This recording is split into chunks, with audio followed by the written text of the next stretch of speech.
By the year 2004, survival horror was pretty much dying. The tank controls and fixed camera angles that defined the 90s had become a cage. Fans were tired, sales were dipping. Even the creator Shinji Mikami knew that Resident Evil wasn't evolving, that it would become a relic of the past. What followed was one of the most chaotic development cycles in history.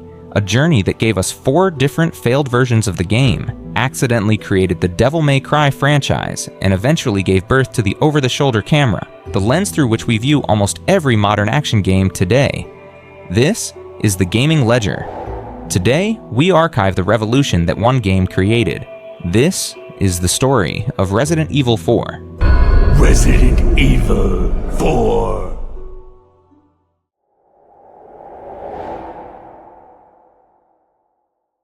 Before we got the Leon we know today, Capcom struggled in a way few studios ever survive.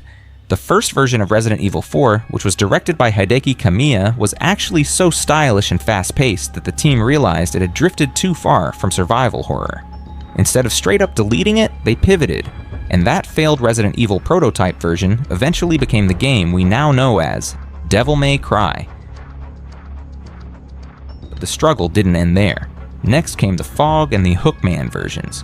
These versions featured a blue-tinted castle and paranormal dolls that would attack Leon while he hallucinated. It was pretty terrifying and arguably scarier than the final game we have today. The problem was that the GameCube's hardware simply couldn't handle the complex lighting and AI effects required for the hallucinations. Most studios would have folded under this much wasted work, but Capcom did something radical. They brought back the original master Shinji Mikami and gave him a mandate: make it different or make it the last one. Mikami's response? He threw out the traditional horror tropes. No more zombies and no more T-virus. He leaned into tension. He realized that being scared isn't just about dark rooms, it's about being overwhelmed by a crowd that can think, run, and talk.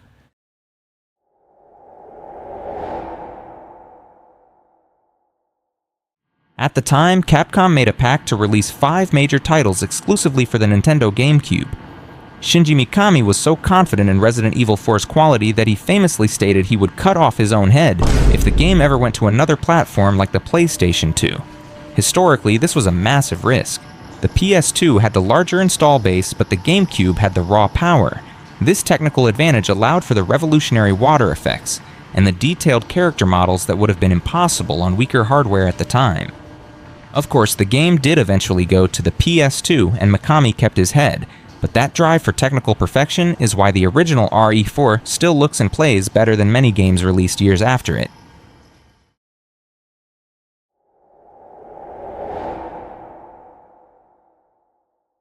It is pretty much impossible to overstate how important this camera angle is. Before 2005, third-person games were messy. The camera was either a distant bird's-eye view or a clunky mess that you had to fight. RE4 introduced the tight over-the-shoulder perspective by bringing the camera close to Leon's back. Capcom combined the immersion of a first-person shooter with the character-driven feel of an action game. This allowed for precision aiming. For the first time, you weren't just shooting at a monster, you were shooting at its knee to make it stumble, or its hand to make it drop its weapon. This created a combat sandbox that gave the player total agency and freedom.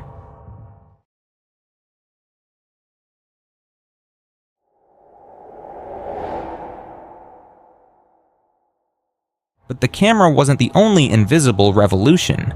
Most players don't realize that the game is actually watching you.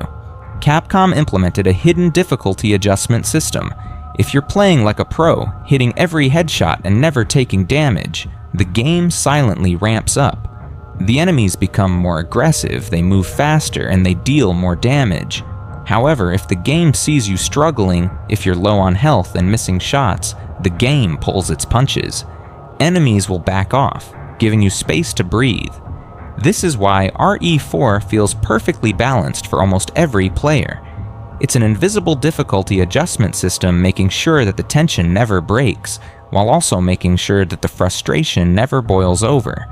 It's a level of psychological game design that many modern titles still struggle to replicate today.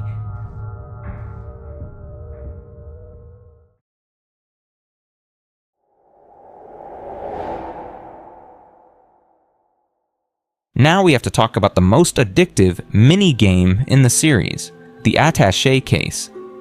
Before 2005, Resident Evil inventory management was about magic boxes and limited slots. In RE4, it became inventory Tetris. There's a satisfying psychology to spending 5 minutes perfectly rotating your grenades and herbs to fit a new shotgun. It turned resource management from a chore into a puzzle. Got something that might interest you. This feeds directly into the merchant. In any other horror game, a telepathic weapon salesman would ruin the atmosphere. But in RE4, he is a mechanical necessity. He provides the power fantasy that balances out the terror. He allows the player to invest in their playstyle, turning Resident Evil into an RPG light where every treasure you find in the dirt feels like a step toward survival. Resident Evil 4 also redefined crowd control. Capcom gave Leon a melee system that changed everything. By shooting a ganado in the head or leg, you triggered a prompt to kick or suplex. This wasn't just for style, it provided iframes and knockbacks surrounding enemies, turning combat into a rhythmic dance. But Capcom knew that power could lead to boredom. Enter the Regenerators. This is a masterstroke of audio design.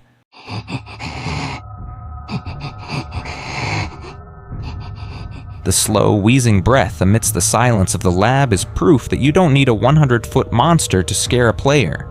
You just need a sound they can't identify and a creature that ignores your standard bullets. Resident Evil 4 was a miracle. It was a game that shouldn't have worked, born from a development cycle that should have failed. It transformed Resident Evil from a niche horror series into a global powerhouse. It proved that a series doesn't have to be one thing. It can evolve, it can change genres, and it can survive its own identity crisis if the core gameplay is revolutionary enough.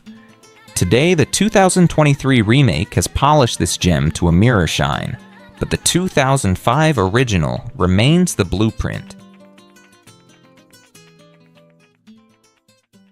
Entry number 2 of the ledger is complete. Subscribe to keep the archives growing, and tell us in the comments, was the original Resident Evil 4 your first introduction to the series, or did you start with the remake?